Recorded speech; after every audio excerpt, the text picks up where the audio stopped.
Jaggerative, Jai Masters.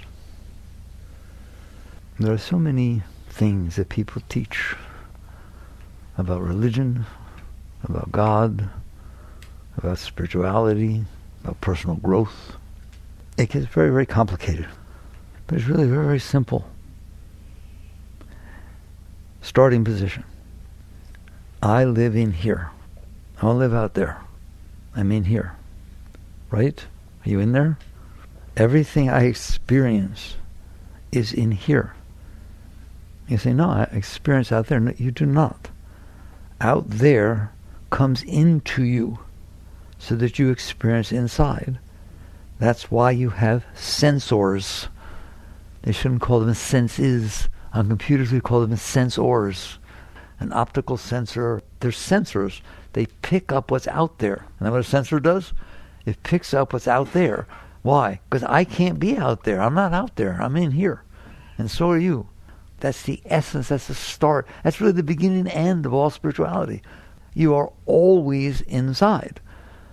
But things from outside get picked up because you were given the gift of this body that houses senses, that houses the sensors. If it did not have the sensors, I'll call them senses. I don't want to call them sensors because I'm a computer guy, right? But if you did not have these senses, you would not know the world was out there. Do you know that? You could still be in here, but you wouldn't know there was a world out there.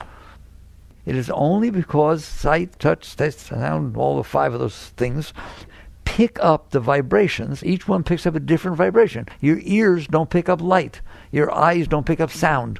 Your tactile system doesn't pick up light or sound. It picks up touch.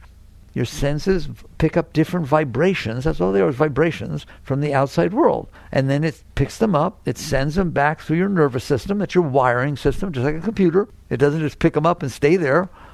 It sends them back. We send them back to who? To what? They want to tell you the brain. The brain is like the CPU. The brain is like the central processing unit where everything gets sent back to. All right? Then what? How about have a computer? It's brilliant. It picks up every single thing to be picked up. And everything gets picked up, gets sent back inside the processing board, and it gets back in there and all gets centralized. But there's no end user. There's nobody receiving it. The computer didn't receive it. The computer transferred it, stored it, picked it up, right? If you're not there at that screen, if somebody's not there paying attention, so it's the biggest, most phenomenal supercomputer, AI, the most unbelievable supercomputer that could possibly exist. It picks up everything and it processes it, but nobody knows anything about it. It's out there in the woods somewheres. Of what use is that? You're the end user. It's doing all of that to pick up data, processing, whatever it is, to send it back to you. You in there who can know that it existed. You are the consciousness. You're the awareness. They can talk all they want that AI will become conscious. It will not. It won't become conscious. But I will not tell you that a computer can't get conscious. But if a computer got conscious because God decided, oh, look, that thing's better to send my consciousness down to than a human being. I'm going in there, man. They seem to be much more rational than what's going on, right? But consciousness is God. Consciousness is there all the time. It was there in the beginning. It will be there in the end. They asked Meher Baba, a great enlightened master, once, who are you? Because he's such a great being. He feels energy and so on. He said, I was in the beginning before all else was created. I will be in the end after all else falls away. There was never a time I was not. There will never be a time I will not be. That is consciousness. That is what you mean by God. That, when Moses asked the burning bush, kind of weird, but anyways, he asked the burning bush, all right, that's where we're going to get our information from now on, all right? All right? Moses asked the burning bush, okay, you tell me to go down there and tell the Pharaoh they have all these gods and statues and things that they should let my people go. And your God, what God should I tell them sent me? What's your name? He said, I am that I am. I am that I am. In other words, I am that which is. There was never a time I was not. There will never be a time I'm not. There is no beginning, there is no end. It's just, I am what is. That's what God is. That's what consciousness is. That which was in the beginning. Okay? That's consciousness. It's universal. It's everywhere. It's infinite. It's omnipresent. It's omniscient. Why? Because it's conscious. If you're omniscient of being everywhere, that's pretty godly. Christ said, not a hair on your head moves. Not a sparrow falls off the tree without his knowing. Of course not. He's it. He's everywhere. So you have an understanding. Well, how did I get to God? Because I was talking about the end user. That is the only consciousness in the universe is what? Consciousness. I am that I am. I am. You heard that? I am. That's right. I am. So basically, that's what consciousness is. All of this form is sending back its existence back to consciousness. If nobody's ever conscious of it, I don't care what it does. If nobody ever conscious of it, it has no meaning. That's another thing Meir Baba once said. He said everything in the whole universe, and there's hundreds of billions and zillions and quillions of things, is a zero. Why? Because nobody knows anything about it. There's nobody there. Take consciousness. It's the number one. Put it to the left of all those zeros. They become 100 billion zillion, don't they? Just take a 1 and put it to the left of all those zeros. They were zero. They were nothing. Now they're 100 billion zillion. That's what consciousness is. It is what gives meaning to everything. Without anything knowing anything about it, it has no meaning. Here's the most beautiful sculpture that was ever made out of solid gold, and nobody knows a single thing about it. Nobody ever sees it. Of what meaning is it? Of what value is it? Nothing. So all of this that comes in through your senses and gets passed back through your nervous system, and your brain is part of your neural network system. It's just the nexus of it all coming together. Consciousness is aware of what was sent in there. You are aware. So it comes in, and yes, it comes into the brain. It does. The brain is very important. I can't minimize that, okay? But the fact that somebody's in there receiving the messages from the brain. So for example, let's look at that. Here's a picture on the wall. I don't want to pick on anybody. There's a picture on the wall. All right? Doesn't matter where you're looking. There's a picture. You can see it. All right? Close your eyes and see the picture inside your mind. Okay? That's not your brain. That's your mind. Your mind is higher than your brain. When you picture that picture in your head, did you see it? How do you know? Same way you know it's a picture out there. Because you're a conscious being. And you're conscious of the outside world because it comes into you. You're conscious of the mental world because it's in there and you're conscious. Does anybody know that they have an emotional world? Nobody know anything about that? Has anybody ever had an emotion? Okay? How do you know? I told you, people sometimes write to me and say, oh, I want to talk to you on the phone, or I want to come spend some. I will not spend one-on-one with anybody. Why? Because you don't want to. You don't want to. Oh my God, my boyfriend or girlfriend left me and my heart is breaking. I'll listen for 15 seconds and then I'll ask you a question. How do you know? What do you mean, how do I know? How do I know they left? They're not here. No. I know they left. I understand that. How do you know your heart hurts? Because I'm in here and I feel it. Who does? You don't hurt. You're watching something that does. If I look at the picture and all of a sudden it gets all smeared up and broken, did I get broken? Or is what I looked at got broken? You are the consciousness. So you're in there experiencing the outside world. Why? Because it comes into you. You do not go out there. I can't help myself. You have never looked at a single thing out there. It comes in and you see it inside. Just like your dreams. Anybody have dreams? Are they coming in from the outside? No, they're in there. And you can have cities and you can have arguments and you can get married and divorce and have children and change genders 43 times in your dream. All kinds of things happen. And you're experiencing that, aren't you? You wake up in the morning and say, I had this amazing dream. Who did? The same consciousness that's in their experience in the outside world is experiencing the dream. It just didn't need the senses to come in and do all that kind of stuff. So basically, you are in there, and you're the beginning and end of all meaning. There is no other meaning in your life or any other life except consciousness. It all exists, so consciousness can experience it. And consciousness is everywhere, all the time, everywhere. So in you, it's experiencing this and that. You, it's experiencing this and that. It's the same consciousness. He said it. There's only one consciousness. It's like there's one ocean. has lots of places and drops and waves. It's just in one ocean. There's one consciousness. That consciousness is looking at your thoughts and your emotions and through your eyes, or what's being received through your eyes. At the same time, the same consciousness is looking at your thoughts and your emotions and your thoughts and your emotions, and through your eyes, it's conscious. All right, well, if it's universal, why don't I know that? Because it gets so addicted to staring at what it's staring at. But it's the same thing staring at everything. But it doesn't know that while it's you. It gets so absorbed in your thoughts, your emotions, and what's coming in through your body and your senses that it says I. And it doesn't mean God. It means I. What God's looking at. Okay? So that's you have to understand. That's what's going on. That's why when Christ says, my Father and I are one. Whoa, so are you. Right? This moment, if you're sitting there thinking what it's all about is going to God, you're already there. Stop leaving.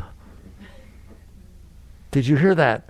Your consciousness, the consciousness that is seeing your thoughts, feeling your emotions, receiving from your senses, and feeling your body sending up its messages, that consciousness is the same in everybody. But if I sit there and stare at something so much that that's all I'm looking at, then that's my world. If I never take my mind, my eyes, and my whole being off of my hand, I am my hand. At least I think I am, don't I? There's nothing else in my world, because that's what I'm staring at.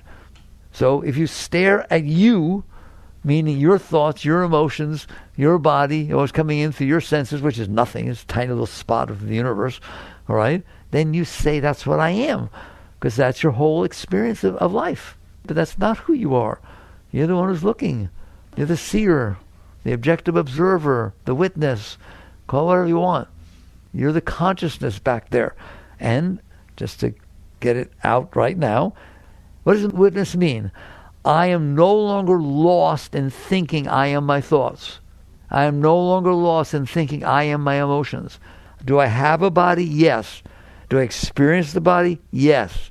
Do certain things make the body feel good? Oh, yes. Do certain things make the body feel bad? Oh, yes. Am I aware of that? Yes. Am I the body? Of course not. Am I the picture that I look at? Am I the car that I look at? Am I him because I'm looking at him? You are not what you're looking at. You're the one who's looking all the time. That's what witness conscious means. You're back there. Well, what's the difference? You're always back there. Obviously, you know you have thoughts. But do you know you're having a thought while it's happening? Are you back there realizing, not thinking, I am the consciousness watching this thought. That's just another layer of mind. But you're literally just conscious of being conscious and conscious that this is what you're conscious of right now, this thought. It's not touching you. You're not defining yourself as it. When you use the word I and you're very evolved, you're talking about the consciousness. I'm in here watching his thoughts. Ramakrishna used to talk about his body. When he talked about his body, he said this that I watch, this thing that sends messages up to me. You're centered in the seat of consciousness. Now, does that mean you're not conscious? You are conscious. But you're so absorbed in what you're conscious of that you're not aware of your seat of consciousness. How would I say it that way? Is it true? If your heart hurts, are you absorbed in the hurt heart? Is that what you talk about? Is that what you feel all the time? That's what you're all about? You do every single thing to fix it? You're not objectively observing the hurt heart. Okay? So it's not like not having a hurt heart. Somebody asked Ramakrishna once, does a great enlightened master ever feel anger? He said yes. But it's like riding on water. It comes up and it goes right through. It's just something I saw. Oh boy, I saw a lot of anger. But you're not the anger, and you're not reacting to the anger. You're not leaving your seat of consciousness because there was anger. You're not leaving your seat of consciousness because somebody was doing something outside that your mind or your heart didn't like. Most people have never left there. They're just so absorbed in reacting to what they're observing that they're paying no attention at all to the fact that they are the observer observing it. That's witness consciousness. Is that a high state? For us, yes, it's a very high, difficult state. Is it a high state? No, it's not a high state. You're still separate. You're objectively observing your thoughts. You're objectively observing his thoughts? The other guy? No. Right? But I finally got back to a seat where I can objectively observe my own thoughts, objectively observe my own emotions, and objectively observe the world that's coming inside of me. Oh, look what happened. It's hot out. No reaction. It's just an observation. I'm observing it. I experienced it. But you're still separate. You're still sitting in a seat of consciousness that is individual. Isn't it? Okay? Now, like I said, it's hard enough to get back there because you're busy being absorbed in what you're experiencing instead of absorbed in the experiencer. What enlightenment is, what self-realization is, what true nirvana is, call it in anything you want, is you're there observing. At some point, I don't know, I always do this at the end, I'm giving you, so it's going to be a deep talk, I guess. We're getting there early. Okay? At some point, you don't get distracted by what's going on down there. You know what down there is? Your mind, your emotions, what's coming in through your senses. They're there. You're not denying them. You're not renouncing them. You're not suppressing them. You're not controlling them because you don't need to, because they're not affecting you that much to where you have to do something about them. Like he said, feeling anger is like writing on water. What is the difference what you write on water? Write me an essay on water. It ain't staying any longer than your finger passed through. It's of no meaning. In other words, so the anger comes up and goes through. It doesn't matter. Okay? But at some point, naturally, but it takes, you have to become seasoned. It's not that you can make happen. It just happens naturally as you step back. If you get back to a seat of objective observation, that's what Krishnamurti called it, objective observation, witness consciousness. So we're back here now. Good, I got back there. I meditated so deep, I'm clean, I'm clear. Now I open my eyes and I see what's out there, and the mind goes, oh my God, I didn't take care of this. I left the water running. Oh, right? And I stay back here. Oh my God, really? Oh my God, what am I going to do? Right, my foot hurts. I stay back here. Okay? We'll talk about it later. It's not that I don't do anything about it, but it doesn't touch me. I'm past that. I'm not reacting to what's happening below me.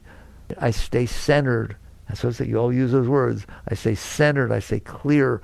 So it's not pulling me down. Very good. I told you, that's not that high of a state. It's higher than we get, but it's not that high. Why? At some point, because it's not pulling you down, all right, you just kind of sit there naturally. You don't have to do anything. You have to breathe. You have to do mantras.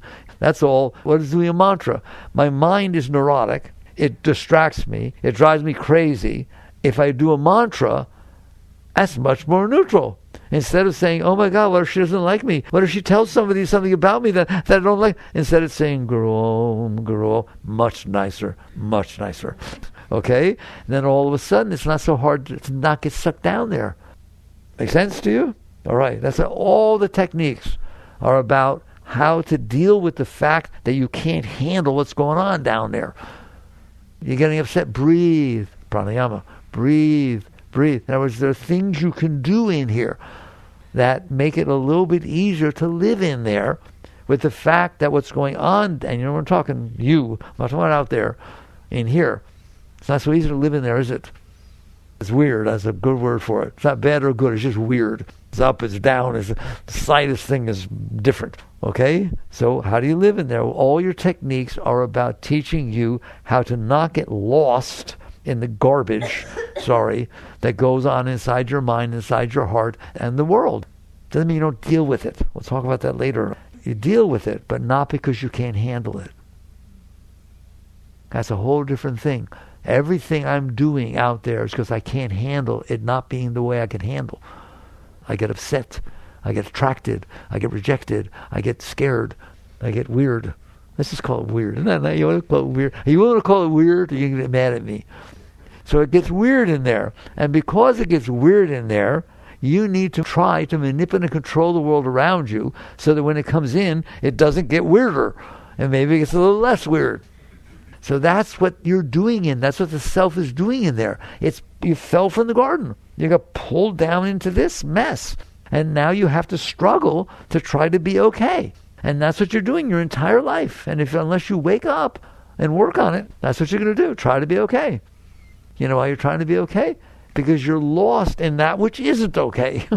You're lost in that which is weird. And lots of things happen that make it weirder. And lots of things happen that make it a little bit nicer. And you are out there trying to make those things happen. That means you're down here. You're not back here where I started talking about. All right, if you work your way back to the seat of consciousness, what does it mean? It means things can go on in there, and you see them, you experience them, but they don't distract you. They don't pull you out of your seat of consciousness. Okay? I'll finish where I was going. All right, is that a high state? No. What do you mean no? Because what happens is when you naturally end up in that seat, it naturally happens because you learn to not get affected about the weirdness that goes on in there. Has anybody's heart ever hurt? Has anybody's heart ever hurt? Does anybody know what I mean when I say the heart hurt? So everybody, this is nothing special. Goes on all over the place. Why are you making a big deal out of it? Because I can't handle it. How do you like that? Has anybody ever seen white lines on the road? Do you ever see them white? Ever see them yellow? Ever see them dashed? Ever see them solid? Ever see a double solid? Can you handle it? Yeah, I just drive right by it. Can you handle her heart? No. Can you handle the thought, she doesn't love me, I think she's going to evolve in somebody else? That's the thought. Forget happening. Can you handle that thought? No. No. You see the difference? You can't handle these things. And so, what if you can? What if you mature, evolve spiritually enough to where things can go on down there, and down there is not just outside, it's down there, anything below your seat of consciousness, and you can handle it. You can handle it. Doesn't mean you don't do anything about it, but first you have to handle it. If you can't handle it, what you're going to be doing about it is trying to manipulate it, change it, get mad at it, do whatever, so it doesn't do it again, or so it apologizes. In other words, you can't handle it, so you go out there and try to make things happen so you can handle it. That's what everybody's life is all about. I can't handle it. You got the corner office, I didn't. You have more money than me, and I needed it. I wanted that car, and I needed this, and I don't want the person to die. I don't want the person to die. No, I don't like that they died. Okay, I understand. Can you handle it? No, I can't handle it. What can't you handle? Something that happened that you can't change. Well, then you're in big trouble. You're seriously weird. I can't handle the fact that my parents got divorced. When? 43 years ago, and they're both dead. You're in trouble, aren't you? Because you can't handle something that isn't even happening. So you evolve, and we'll talk about it. I'll get to it. You evolve to the point where you can handle it. Doesn't mean it's not happening. Doesn't mean you don't deal with it. Why would I deal with it if I can handle it? The same reason you deal with the white lines in the road. They tell you something. You're going over a curve and it's solid double line on both sides. Don't go over the line because you can't see what's in front of you. I had someone once tell me they didn't know that's what the lines were for. That's what they meant.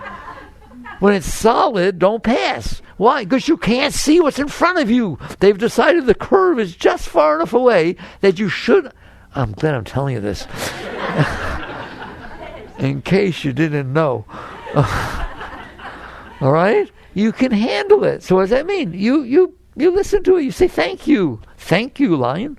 Right? And so when you can handle things, then you come out and you interact with the world from a sense of peace, from a sense of love, from a sense of giving, from a sense of helping, from a sense of serving, because you don't have to serve yourself anymore. That's what happens when you can handle things.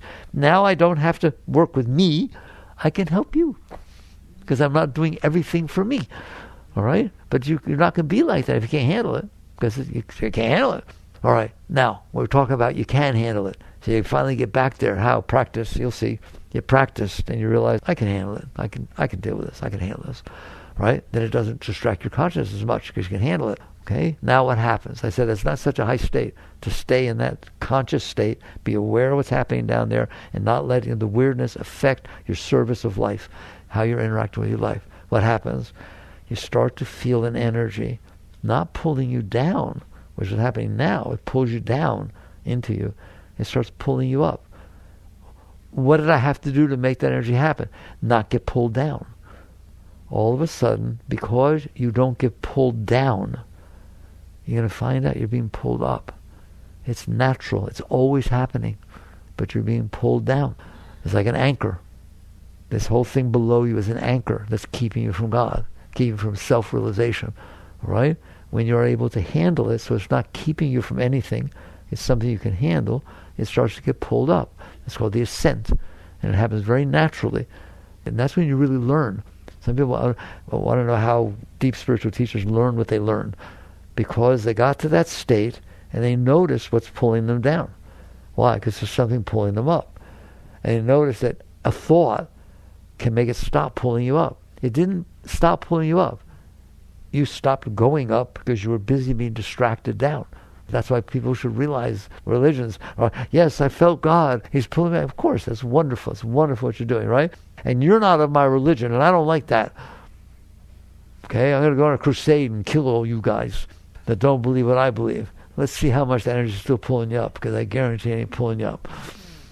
Why? Because you let something pull you down. What? Your thoughts, your emotions, your likes, your dislikes. That's why it's taught. The great way, meaning enlightenment, is not difficult for those who have no preferences. Don't get lost in that. I know you have preferences. It's okay, it's fine. But understand that if you're clear and you're being pulled up and you have a preference about what's going on out there, you ain't going up. And that's why the third Zen patriarch said, it's the deepest teaching. The great way is not difficult for those who have no preferences. Why? Because if you have preferences and something happens in the world that doesn't match your preferences, guess where you're going? Down there. You're going down there to try and make it be the way you want it to be. It's fine. It's not wrong. But from the deep state, if you want to be liberated, if you want to explore the depth of your being, you can't have something pulling you down. And the world cannot pull you down. The world does not pull you down. You pull yourself down about the world. It comes in. What do you do with it? You start. That's why the teaching of acceptance and surrender come. You start by accepting, I'm in here, I'm the end user, and this is what came in. No. Yes. You wouldn't be saying no if it hadn't come in. You don't get to say no. Why? By the time it got to you, it already happened. All right? I say that in the new book, Living Untethered. Definition of reality. Oh boy, there's going to be a whole treatise. No, it's not. It's one line. That which already happened. Isn't it? That's what reality is. It's not a moral question. It's not a just question. Nothing like that. It's like, if it happened, it's reality. How do you know? Because it happened. You're never going to make it not have happened. It's reality. But why didn't what I wanted to happen? Because that wasn't reality. It was your wants. Okay? As you get to the point where it's not pulling you down, period, and you start getting pulled up, and you start noticing what would have pulled you down, and you do this thing that I talk about all the time. You let go. What do you mean? It's pulling you up. It's like an energy pulling you up, literally. It's like something pulling on your arm, okay? It's pulling you up, and now you feel something pulling you back down. You let go. You let go. Like if you're in a tug-of-war, you're a tug-of-war, and you're losing, and you get pulled down through the mud, and it's not that important to you, and why are you holding on to this rope? Eventually you catch on. Not how do I get them to pull them my way. There's enough of this, right? What do? Let go. Let go. Just let go. I guarantee you're not going to the mud. That's what it feels like up here when you're being pulled up and then something starts to pull you down. You let go. Why? Because I want to go up. Why else? No else. No else. I want to explore the depth of my being. I want to explore where few people have ever gone. Okay? But it's pulling you up. What happens if you let go? It pulls you up further. Then what happens if you let go? It pulls you up further. And then you feel like, I don't want to tell you, you get scared. You feel like I'm dying. What do you mean? Not my ego or my mind or my heart or emotion. No, that's already gone a long time ago. All right? My sense of individuality. My sense of being separate. That starts to dissolve. Christ said you must die to be reborn. That's right, the exact thing I'm talking about. That's the death where you fully say, okay, I don't have to be separate. And if you don't have to be separate, you're not. Now it drops back. And Mayor Baba said when he merged the first time, it was like my consciousness was a drop of water. It fell into the ocean What happens when that drop of water falls in the ocean? Find it. I want you to find that drop of water. Will you ever find it? Thank you. Why? Because it merges. Because it is water. It is ocean. You understand that? If a spray goes up in the ocean, it falls back down, it's the ocean. You'll never find it again. That's what happens when you merge. That's called self-realization. That's enlightenment. That's where a great being, such as Christ and the great masters, have gone. All right? It merges in the ocean. It drops into the ocean of consciousness. And that's who you are. And that's the meaning of your life. And that's the purpose of your life. When people say, my life has no purpose, and no meaning. Yes, it does. Now, let's come down to, what does that mean about living in there when you're not in an enlightened state? It means that little by little, you learn to handle things. That's what your life is about. That's why you're here. Earth is a place where souls are sent to evolve. Earth is a place where souls are sent to evolve. What does evolution mean? You learn to handle things.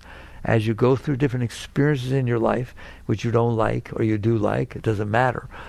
Have you noticed they don't last? Nothing stays the same, does it? Things change. Can you handle it? And the answer is, of course not. Of course I can't handle it. I'm very attached to things I like, and I'm very repulsed by things I don't like. Therefore, I can't handle them. I get weird. Fair enough? Life is about learning to live in there and learning to work with yourself to where you can handle things.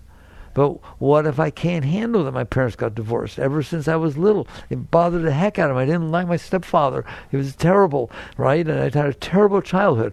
How old are you now? 56. So there's a good starting point. If you can't handle what already happened and isn't happening anymore, how can you handle anything? It's not even real. It's only in there because you're keeping it. Is it still happening? Are you still with your stepdad? No, he died 20 years ago. Okay? But it still bothers you, doesn't it? That is what your life is about. It's not about not having a stepfather. It's not about not having failed this or did this or somebody made fun of you. Or it's not about the fact that that happened. It's about, can you evolve and grow inside enough from your center to where you can handle what happens. You handle things. How do you handle them? In the way that is most optimal of handling them. Okay? So how do I learn to be centered? By practicing. You practice being centered. What does that mean? How do I practice? I had a traumatic experience when I was young, and it bothers me, and I adjust my whole life so it doesn't happen again. The probability that happen again is like none, because you're not a child anymore. It can't happen anymore. But it doesn't matter. It still bothers you, doesn't it? It's still hard to deal with. So life is about learning to be able to handle things. But you're not going to start with that. Don't start with the biggest thing that ever bothers you and think, if I can deal with that, I'll be fine. No, you won't. You'll be fine about that.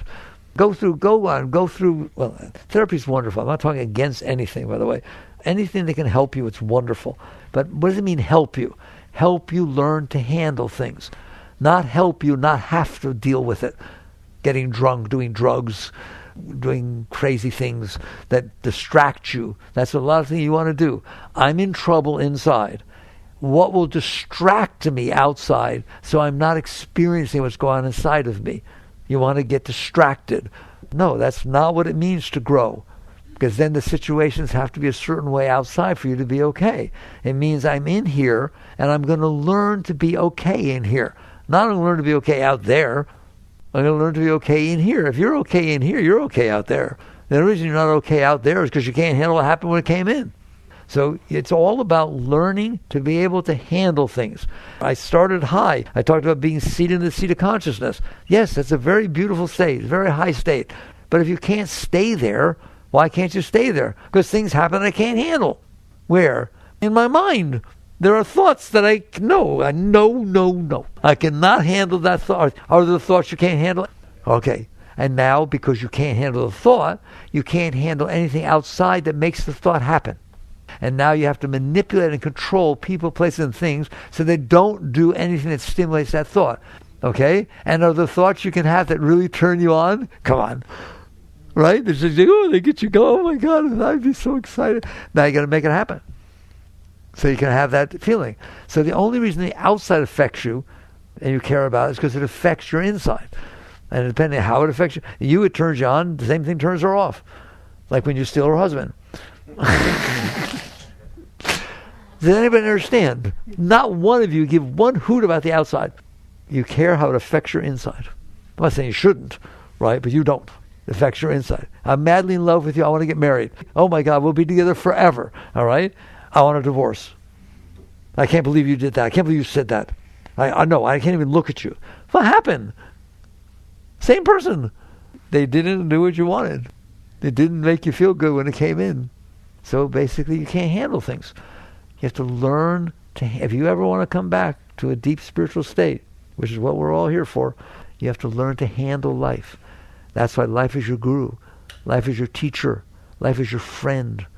You do not control life. Have you noticed? Has anyone noticed that you can't control everything that's going to happen?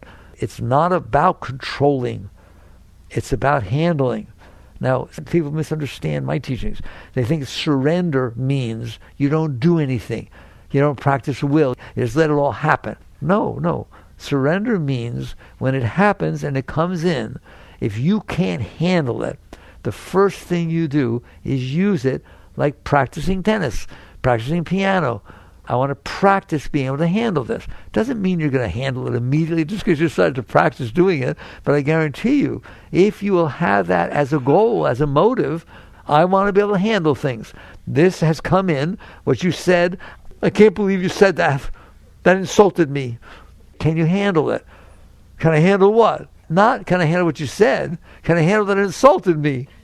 So it's not what she said, it's how you reacted inside to what she said. Can you handle that? And I know the answer is no. We're not lying. We're not making believe we're not. No, there are things that happen outside that I don't feel I can handle. Are you willing to try, at least for a moment? That's all I ask. That's what surrender means. Surrender doesn't mean let her do whatever she wants and let everything fall apart. It doesn't mean that. That's not what acceptance is. It's in here. It's you interacting with what you're dealing with in there. Are you willing to say, I would like to be able to handle what just happened? I'm having trouble. I'm not lying to myself, but I would like to be able to handle it. Okay? So what do? Breathe a couple of times. What I have found, and I teach you guys, and they write me from all over the world, and it says it works, is relax. How can I relax if I didn't like it? You'll learn. And then people write me and say, I tried to make it relax. It wouldn't relax. It's not going to relax. You relax. You who is experiencing it, who's about to resist it, who says, I can't handle this. What do? Relax. It will be the last thing you want to do. Why? If you resist it, you kept it at a distance. Okay? You insulted me. I can't handle this. It didn't come all the way in. I put a barrier there of my will. Do you push things away? You have hands in there. That's will. You can push things away. If you do that, you will never learn to handle them because you keep pushing them away. As they suppress them, and they become, Freud talked about that. Push away stuff you didn't like, you can get really dirty in there, in the subconscious. Yoga, deep teachings teach you, relax. If I relax, it's going to come in more. That's right. Like riding on water. You let it pass through. People don't know it can pass through. People don't know that which started off being uncomfortable, if you relax, changes its energy form because it makes it through you. If there's a river, a stream flowing clean, fast, just clean stream, I put a rock in it, what does it cause? Disturbance. It causes eddies and sprays and all kinds of stuff. If you put resistance to that which came in, that's what it does. It makes more of a commotion. It makes more noise. It becomes anger. It becomes this. It becomes whatever. Because you blocked the energy. It's energy coming in. The thing doesn't come in. Energy comes in. And you blocked it. So if you relax, you're saying, I don't want to block it. I want to handle it and then deal with it. Not, I'm not going to deal with it. That's ridiculous. I want to handle it and deal with it. Somebody comes in, you're in business. You just lost this $1 million deal that your whole thing was banked on. And the person called up and said they went with somebody else. Well, you freak. I was planning on this. And your whole mind goes blah, blah, blah, blah, all that. Question is not that. The question is, can you handle it? It happened. Can you handle it? No. Okay, good. Go get weird. Yell at the kids. Quit. So basically, there are things that come into you that are not comfortable. You can't handle them. Practice. Just practice with each one. Stay conscious enough to see, oh boy, here it comes. You feel it coming up, don't you? Here it comes, right? I'm going to try to handle it. Doesn't mean I did handle it. Doesn't mean I can handle it. If I start playing tennis, the ball's going to go in the net the first few times, more than a few. But you practice. I sit down at the piano. I don't play Beethoven or Mozart. I play the scales. Practice your piano. Practice tennis. Practice handling things. It's exactly the same. That's how you evolve. You practice handling things. So what does it mean? It means when it comes in, you're going to see yourself resist it. That's not going to solve anything. That means the energy of the event came in, and then you made a mess. Now you have to do everything because of the mess. So if you're talking about a business deal, if you're freaked out, if it's over, oh my God, I can't handle anything, I lost this deal, you're not going to be able to do anything about it. All you're going to do is try to figure out how to make it so you can feel better. Well, that's not going to help the deal. That's not going to help anything. That which you do for you to feel better, I guarantee you, is rarely, if ever, the optimal way to interact with the world. Because it's about you and nobody else, or nothing else. You're in a relationship, and it's not going well, and all of a sudden somebody says to you, I can't do this anymore, I'm leaving. And you start throwing things and breaking things and freaking out and saying terrible things to the person. That's not going to solve anything. So you learn how to first accept. Now you'll understand what I mean by acceptance and surrender. Inside you, the consciousness says, I want to be able to handle this. I accept that it happened. I accept that I lost the deal. I accept, I don't want you to leave me, and maybe we can deal with it. But I accept that you said that you want to leave me. You can't even handle that. You can't even handle the thought that she might want to leave you. Well, then you'll never handle if somebody sits there and had a bad day and tells you something. You have to be able to handle reality. And I told you how I defined reality. That which already happened. She told you, I'm thinking about leaving you. Getting all upset and freaking out and yelling and screaming and carrying on and threatening and, oh my God, if you ever leave me, I'll never leave you alone for 1 minute in your life. Anyone you ever try to date, I'll tell them how terrible you are. No, you handle that it got said. Right? I didn't mean to take such a big thing, but you handle it. How? Relaxing. When you relax, you're not resisting. When you resist, it's going to make more commotion. Now, you're not capable now of doing that with a lot of things. So you practice with smaller things. You practice, I told you practice with the weather. Oh, it's so hot. Oh, I can't handle this. Learn to handle it. Instead of letting it ruin your day. It's just a hot day. So what? Okay? I told you. I learned in 1973. I was out here. And nothing else was out here. Right? And it's hot in the summer. And I had no air conditioning in the car or in the house. And he used to complain a lot. And he was supposed to be meditating. But he'd complain instead of meditating. Or while he was meditating. So I didn't want to deal with that. No. And so I did a sit down with him. I told him, quiet down for a minute. Why is it hot? He said, because the sun is up there. And it's hot. The sun is hot. Is it the sun? No. He said, it's a star. You know the sun is a star? That's those twinkling little things you see at night that you all like so much. And that is one of those. But you're so close to it that you feel its heat. Wow. All of a sudden it's kind of neat. I'm close enough to a star to feel its heat. And all of a sudden, it's kind of like, wow, you don't get sunburned, you get star burned. Okay?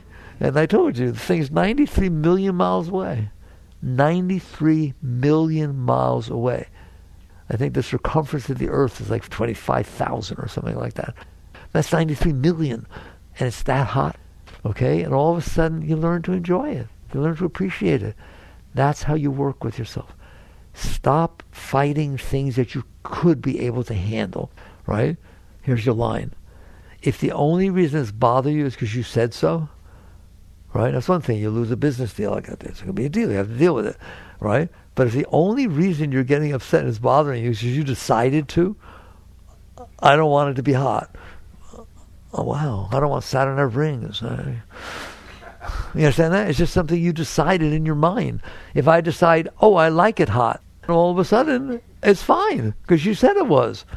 Please do that. In other words, start to work with yourself so you can handle things. Because I told you I said in the beginning, the entire purpose of your life is evolving to the point that you don't get so distracted by the garbage that's going on inside of you that you can't find your center and then be pulled up. Well, what if you're pulled up and you merge? Then you don't do anything. That's absurd. Great masters changed the world. Christ and Buddha together, oh my God, they did more than any human beings ever walked the face of the earth. And they were gone. They were enlightened. They were in nirvana. Why they bother doing anything? Because they're done with themselves. They don't have to be here for themselves, so they can be here for everybody else.